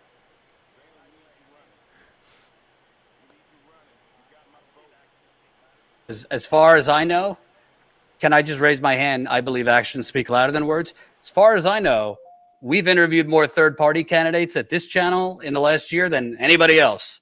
We interviewed Matthew Ho first, and then several more times. I interviewed Jonathan Howe, who was screwed out of running in New York City in AOC's district. He's a libertarian, like policy-wise. We probably don't agree, but he should have been able to run. Interviewed him several times. I interviewed independent candidates, interviewed Howie Hawkins in 2020. I covered Jill Stein in 2016. So contrary to the, chattering from other places, we're open for business. Happy to interview third-party candidates. Zaina is actually right now planning a show where we could speak with third-party candidates to kind of give the opposing side on in 2024 why if a progressive is going to run for president, they should do it third party. During the fundraising weekend we just did, I tried to get Shama Sawant. She was just traveling, so it just worked out that it was heavy on the Democratic candidates. But we're not here to prop up the Democratic Party and a strategy to take over the Democratic Party. I'm not going to shy away from interviewing people running as Democrats if I think they're progressives. I will vet them. I will be asking them, why should people think you're going to be any different than the progressives they already knocked on doors for, the progressives they already gave money to, the progressives that got in there and are, giving us weird, twisted rationalizations why what the Freedom Caucus did was bad when it wasn't bad. It was good what they did. So yeah, if people, don't want a variety of things covered, we also are going to, I would say way over half of what we're going to cover is not it's not electoral politics. I mean, we're covering labor, union drives. I was on the phone today with several sources on a union story. We're covering homelessness. We're covering economic oppression, exploitation, some of the culture war things that have real life impacts. So it's not, I think it's a false binary that you have to only focus on third party or only focus on the Democratic Party or only focus on stuff outside electoral politics. I don't know. Maybe I'm radical. You could walk and chew gum at the same time. Awesome. Thanks for calling in, Kyle. We'll move into the last person here. Thank you so much. Bye. So last person here. And if you could, as you know, we're having an audio issue. So if you could ask your question, and then I'll sort of mute you on stream so Jordan and Zaina can respond. So welcome to the show here. Oh, we lost Zaina on the call in. Can you hear us? It doesn't have your name here, but hello. Might have lost them. They were waiting for a decent amount of time, so unfortunately might have. Hello? Oh, wait, no. Hello? I'm here. Hello? Awesome. Can you hear, or give me one sec, Zaina. You won't be able to. Okay, Zaina, are you ready to rejoin? Let me mute this. I'll just let me know when you want to join, Zaina, and I'll make it so you can. You're on with me. You're not. Here, I'll mute myself here on.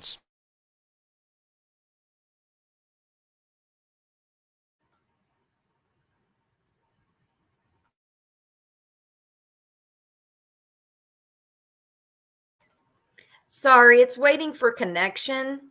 Colin, I don't know if they're going to be able to hear me, but I can hear this side if I have it pulled up on YouTube. It's just I'm having some technical taking forever to connect. You should be able to join now, Zaina.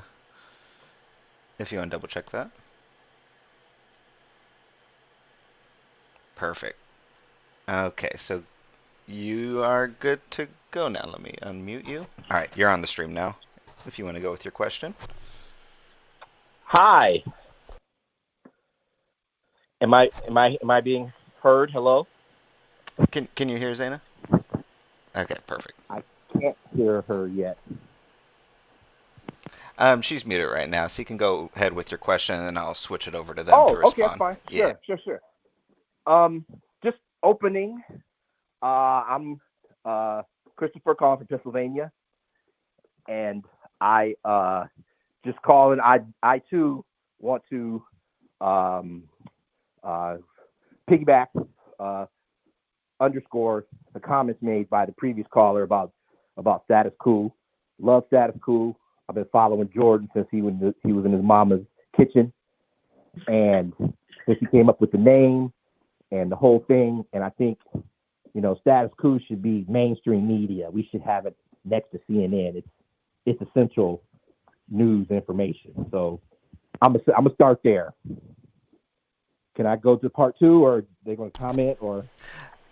I'll real quick relay that to Jordan. I know Jordan can't hear, but He was talking about how he's been a big fan and has followed since you've been in your kitchen back in the early days of when it was Jordan Sheridan Reports before we switched over to Status Coup. Was it? And then you had a second part, or you can go ahead with the second part here.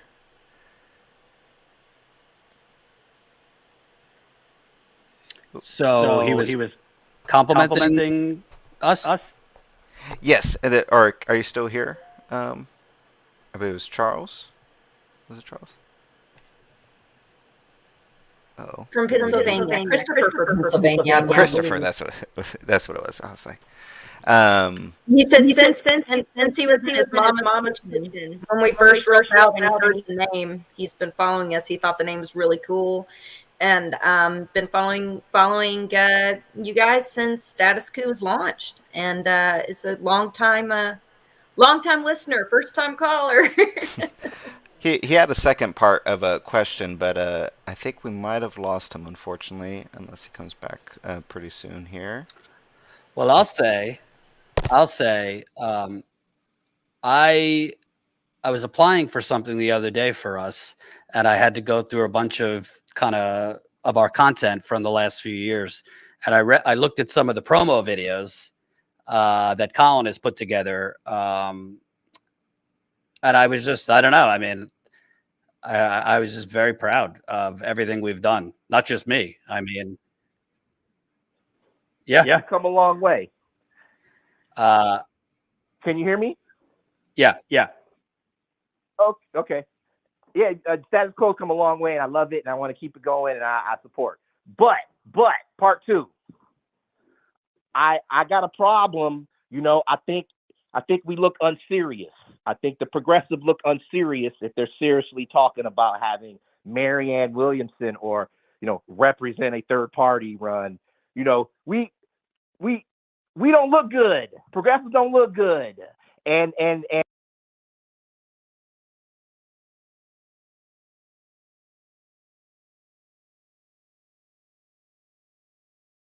I think we lost him again, unfortunately.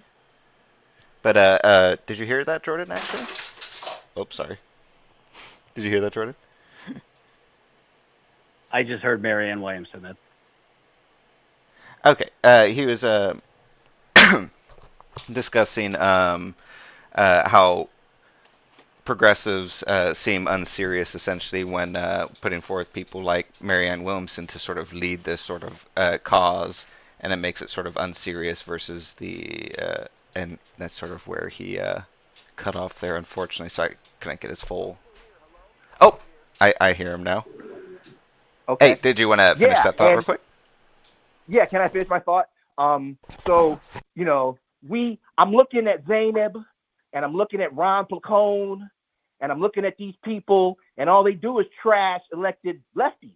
It's just trash game, and I don't see how anyone's going to support anyone.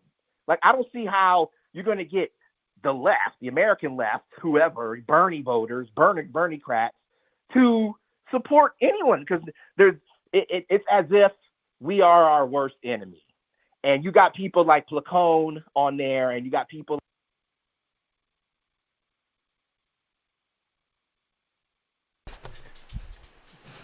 Oh, did you get most of that, Zaina? It looks like you cut out again.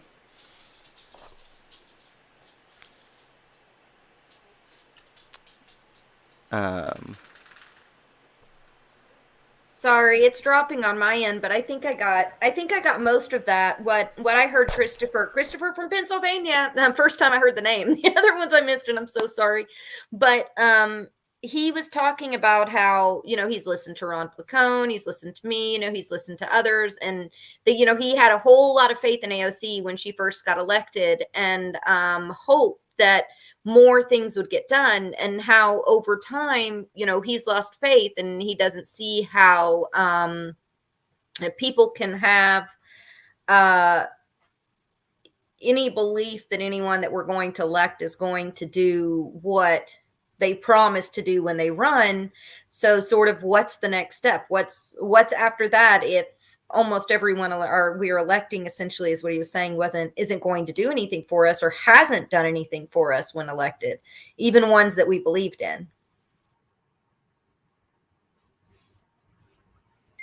Yeah, I mean, that's why for probably the last year, I mean, Steve Grumbine and I have been saying we could have these discussions and debates and cancellation tours about running in the Democratic Party versus third party. I personally think structural change is not coming through electoral politics. That doesn't mean give up. That doesn't mean don't vote. I mean, it's up to you if you want to vote or not. I vote. But I think we need to get real that this system did not just suddenly become corrupt overnight. It took 40 years for the corruption of this system to really cement to the point where we don't even live in a government. We don't have a government. We just have a multi-trillion-dollar corporate conglomerate masquerading as a government. So to me, no real structural change, historic change in this country has ever come exclusively from electoral politics, not the civil rights movement, not the LGBTQ rights movement, the women's movement. It's going to come from organizing. And to me, that organizing needs to be a lot more than just marching on the streets. I'm a broken record, but we need to be organizing locally and then nationally, economic protests. France, these other countries, they have a leg up on us because they could go out and boycott and strike because they have basic security, because they have health care and other benefits as citizens. So it's not as intimidating and threatening to go out and strike, because if you lose your job, all right, well, you have health care. You have maternity leave still. It's not connected to employment in European countries. Here, so millions of people are stuck in dead-end jobs that they hate for the insurance, for the benefits. And that makes it a lot more prohibitive to go on strike, because most people cannot afford to risk their job because they're living paycheck to paycheck and they cannot afford more than a $400 emergency. So to me, as alluring and how everybody wants to focus on the electoral side, the presidential election, Senate, Congress, that's what gets the attention in the mainstream media, certainly independent media. What's actually going to get shit done in the trenches is the union fights, is the worker strikes, is the tenant unions, is the boycotting the local grocery store and building local movements, local organizing hubs. I think too many protests, from climate to civil rights to healthcare, are one and done events where there's a lot of planning that goes into it, and everybody shows up and it gets a little buzz and then everybody goes home, and that's that. What about economic protests? What about economic boycotts? It's a lot easier said than done because most people are working multiple jobs and most people don't have time. I remember the last reporting tour I took. I'll never forget it. I interviewed people in West Virginia, and one woman said, I don't even have gas to put in the car to go to the protest. I'm sure a lot of people feel that way. And that's a lot of people. And you know what? It can be one of those, I feel good. I took my selfie in a knitted pink hat. I marched today, and our representatives, I mean, I would imagine, I can't speak for them, but I would imagine that that's an easy out. Like, oh yeah, we got that petition. People came out today. You hear them giving us word salad on that. And I completely agree with you. More on the ground organizing, more building co-ops, looking outside of the box, causing disruption. I had this idea to go and set to do an action where people literally sat in the parking lots of Whole Foods and disrupted like the wealthy neighborhoods for a little bit, see how that went, to pressure the company, since they were fighting for unions across the country at Whole Foods too. That could be a way that we could support the workers. But I also think that we shouldn't ignore, we shouldn't ignore elections in general, but we shouldn't put all of our weight and emphasis on it like we do to replace action and organizing. But also, we definitely can't ignore local, municipal, and state house races, because all this employment legislation that you're talking about, it comes through there. All the legislation that it comes to, like the right to work legislation that's being passed, is going to come through there. The anti-LGBTQ legislation is more likely to come from state house and local municipalities than it is to come from federal. So what we have right now is an infiltration of, right-wing nationalists essentially coming in and taking over police departments, taking over state houses, taking over school boards. And we're seeing real life, not only economic, but social windfalls from it. Hell, taking over, there was a video that I watched where there's a school in Florida, very small, was a progressive school. And the guy who's written all the anti-CRT critical race theory rhetoric went and took over and bragged about how DeSantis gave him a position at that school. I believe it's Hillsdale College, not Hillsdale College. I have to look it up. Hillsdale's the other one. But he's taken over the board at this small state college that's state funded with our dollars. He's going to specifically erase and change history lessons in the school. It's being funded by our tax dollars. So yeah, I agree with you on the local, that's why we're covering the protests. That's why we're covering the labor movements, because if you don't know they're happening, you can't help. That's why we're talking to the third party candidates. That's why we're talking to the independent candidates. Y'all might get mad if we go out and we talk to a Democratic candidate, but how's anybody going to know what they're running on if they're not interviewed? And I tell you what, if they're primarying an incumbent Democrat, you're never going to hear from them. Or if they're in a district where there's Republicans usually and some insurgent Democrat runs, you're not going to hear from them. The only place you might see an interview for them is going to be on Status Coup. I know, because Status Coup was the only one to interview about 15 of the candidates that I supported that were outside of the Democratic Party. So if you hear things that's outside your worldview, that shouldn't be like an immediate cancel, but we should also have lines drawn with bigotry, racism, Nazism, neo-fascism. Of course, I understand that, but where it's like Jordan interviews Democrats, let's cancel Status Coup. I don't understand that, because we're always talking about on the ground organizing, but you can't ignore electoral either, because they're changing stuff right under our feet that impacts that organizing. Just like right now at the Supreme Court, a case is being heard where workers can be held liable for losses at that company when you strike. So that's going to be insane. If companies can sue people for losses while you strike, isn't that one of the whole points of striking, is to make an economic impact? So we have real things happening that the mainstream media won't cover, and it's got to be covered somewhere. And if it's happening, if the Republicans are doing it, we're going to talk about it. If the Democrats are doing it, we're going to talk about it. If independents are out there doing something, great. But people also have to realize you don't start a third party overnight. Every single state has Jordan, you and I have talked about this. Every single state Secretary of State office has different rules for starting a third party. In Texas, you have to wait until a governor's race and get 2% of the vote, or you have to get almost 200,000 signatures to start a state party there. You can't just go and sign up a candidate to run third party. That's not how this works. It can take up to a decade to build a third party because they've already got these barriers in place. Not saying not to do it, but a third party ain't going to spring up overnight because there's all these rules against it, and every single state is different. Then you have to get the majority of the states parties in the majority of the country before you can even file with the Federal Elections Commission to be a national party.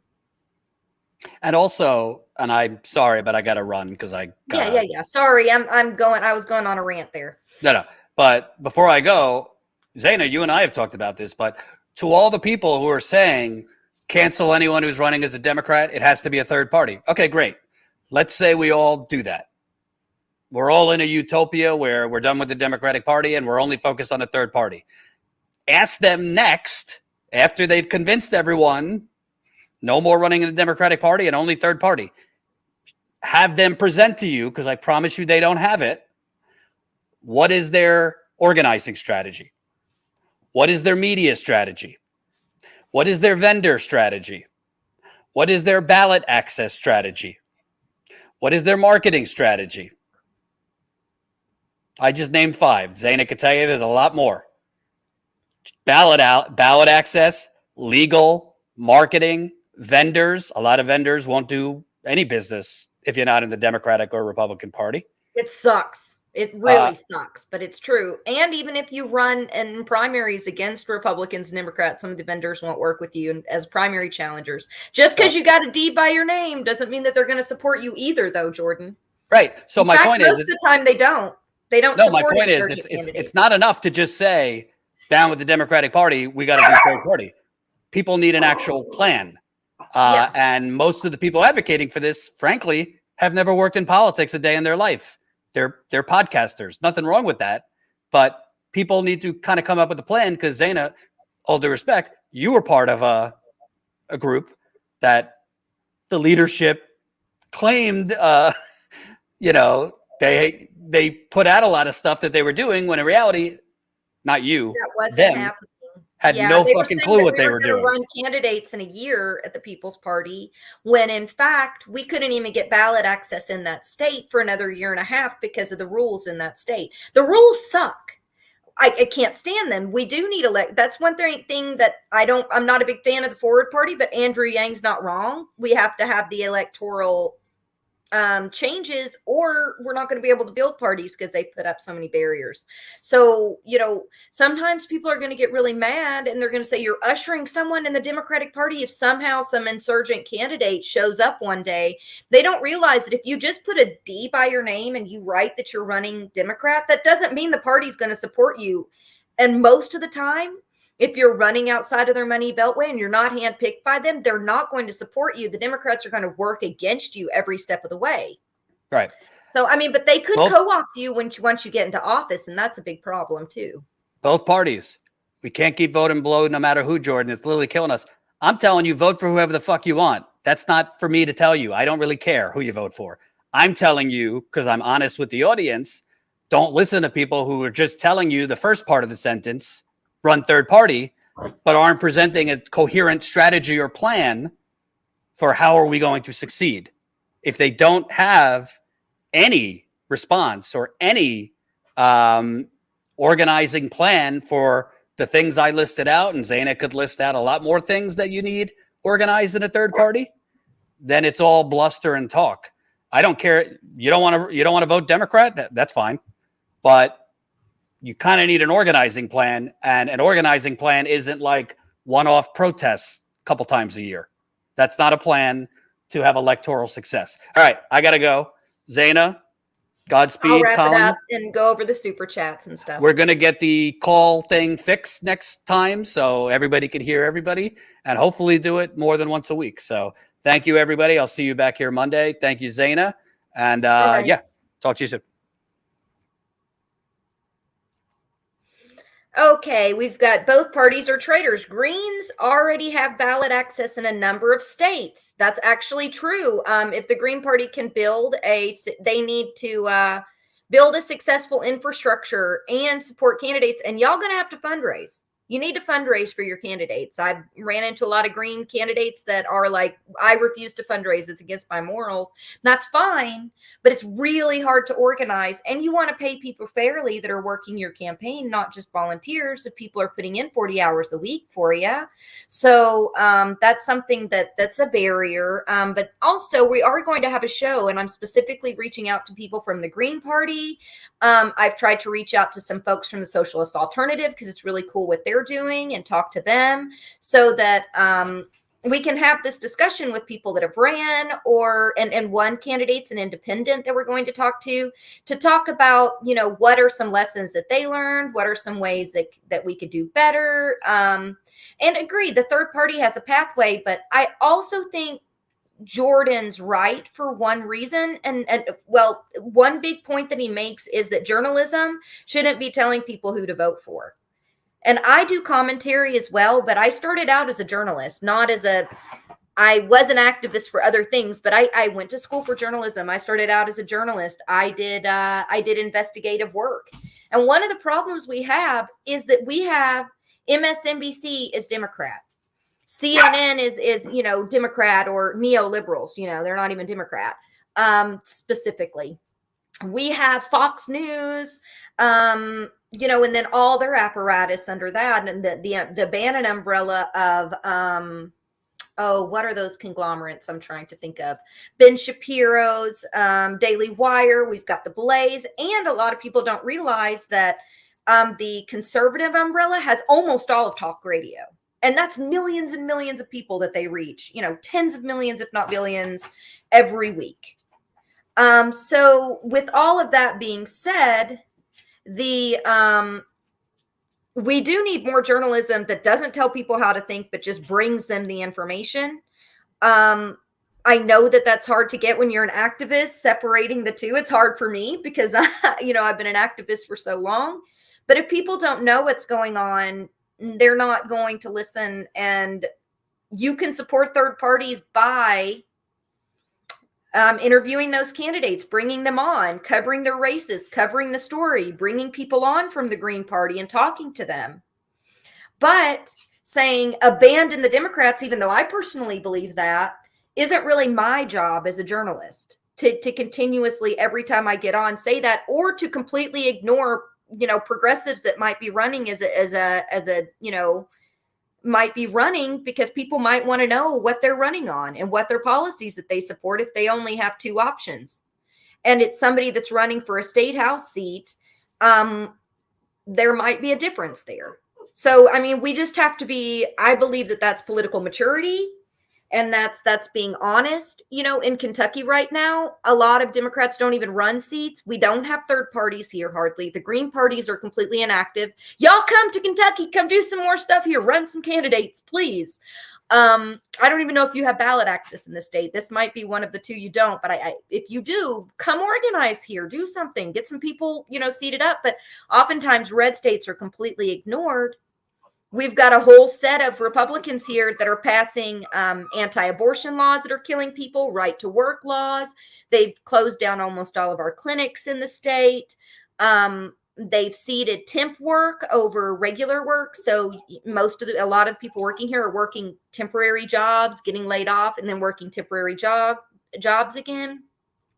And so there's just a lot of issues with this. And I'm not going to lie to you. If a Democrat runs against an abhorrent Republican in a state house seat, I might vote for them because the type of legislation that's coming across is. But I am also still going to fight against the lesser of two evilism and the Democratic Party kind of holding on to that in order to keep their power, because that's wrong as well. Two things can be true at the same time. So it's going to take a long time to kind of get out of the mess that we're in right now. And the biggest thing is the corporations are against us. Both parties are part of those corporations, both parties. It takes a lot of time to build. So if you do want to go in and help and you're interested in the Green Party or, you know, other third parties that are out there, go and help them. The Greens are the only ones that have this kind of ballot access across the country. So yeah, that might be one of your first stops. That's actually progressive. The Libertarians are more conservative, but I believe they have almost as much ballot access. So there are options out there for you. And running independent. People can run independent completely out of any parties. And in some states, it's really easy to run independent. So this is a complex thing, but maybe we can have a panel, bring people on and hear from the third party folks and hear directly from them about their races. And that's what we're hoping to do next Monday. So join us for that. I think I'm going to get into some of the chats. Colin, I'm just going to go through some of the regular chats, and then I can pull up. I see the starred ones, so I can pull those up. Okay, make sure you saw those. Okay. Yeah, I gotcha. Thank you. Let's see. I saw, looking through them really quick. Give me just a second, y'all. They want people to join and take over the Green Party. Starting a new party takes years. I'm not sure what you mean by they want people to join and take over the Green Party. Joining is great. But if you don't have people join, then how do you grow? And yeah, new party it takes years to build one. The Greens have been doing it for 20 and they've made tremendous strides. but they do need help building out infrastructure and other things in order to support the campaigns, all the things we were talking about. So, there are places to go and for people to give their time outside of the bubble. Let's see. Oh, that's the same one. I saw someone else keep reminding me about the importance of messaging. I've done messaging for 15 years. I helped to write the strategy behind the Green New Deal messaging, Medicare for All, Abolish ICE, a bunch of other platforms over the years. You are right. Messaging is important. Teaching people is important. People running on issues also helps to get the word out there. There is convincing that needs to be done. We moved. People have been moved on Medicare for All. But also, there's a tendency to say we're educating people rather than listening. So we have to be able to do both. And that takes having a conversation. That also takes not looking down on blue collar workers. Not that that's what you were doing in the comments, but don't look down on blue collar workers. Don't consider us uneducated. Some of the smartest people I've ever met are people that, are farmers and hardly ever watch TV or YouTube. But their common sense meter is through the roof and they're brilliant. So, this is something that we need to remember. Educating, yes, bring information. Put information out there for people to be able to get their hands on and to be able to understand what's going on. But also, understand that we need to listen to what their people's struggles are and what their problems are and what solutions they need, instead of assuming that we have all the solutions for them already. And that's one of the problems that we have with our representatives, right? Is that they don't listen and they're talking down to us and they tell us what we need instead of listening to what we need and actually representing us like they're supposed to. Okay, let's go through the starred. Let's go through the super chats. We have Cup of Joy. Thank you for the $10 super sticker. I want some soup tonight, and this really makes me want to make some lemon chicken and rice soup with some thyme in that. So that might be what I go to make. But thank you so much for the $10 super chat, Cup of Joy. Cobb fan, thank you for the $10 super sticker, Cobb fan, and really appreciate it. Loner weirdo, that's what they called me in college. Thank you for the £5 super sticker. Really appreciate it. Thank you so much. Ethan Osborne. Aw, I'm not sure what that comment's about, but that's sort of how I feel every day. Hopefully we'll have something that hopefully we'll see some labor movement across the country like we're seeing right now in UK and in France, and we'll have something to smile about as we get some shit done in 2023. Call, thank you so much for becoming a new YouTube member. It's awesome to have you, and welcome to the Status Crew team. Let's see. Oh, thank you, Call. He said that $10 more for your fund. Thank you so much. And oh my gosh, Danny, $50. Thank you so much. We really appreciate that. We appreciate every single donation folks can give, whether it's $1 to it's $1 and up. Everything helps, and we really appreciate you, Danny. Thank you so much for the super chat. And you know what? Best wishes to you too. All right, I think that I am going to close it up for the night. And I'm sorry, I didn't bring the dog. She's not wanting to come back up here. Somebody asked me, can we see the puppy? I'll show her next time. She's pretty darn cute. But thank you guys so much for joining. And check out some new videos that we're dropping. We're going to be dropping some of the interviews that we did last week, as well as more content on Substack. So if you could put up our, let's see, you could join us at StatusCoup.substack.com. If you haven't, please smash that like button. Like everyone's telling you, YouTube is not getting indie media out there like it used to. So it helps joining in on the chats, hitting the like, sharing out the stream, subscribing. All of that stuff helps. And it'll especially help when we're on the ground talking to people, doing the work about unions and other things, and bringing those voices directly out there when Status Coup might be the only outlet reporting. So it helps for you guys to push those like buttons on our other shows and help to get us out on the YouTube sphere. Let's see, you can also donate at statuscoup.com/donate, or you can join as a monthly member at statuscoup.com/join. And I think that's it. We'll call it a night. And thank you guys so much for joining us. And I hope y'all have an awesome evening.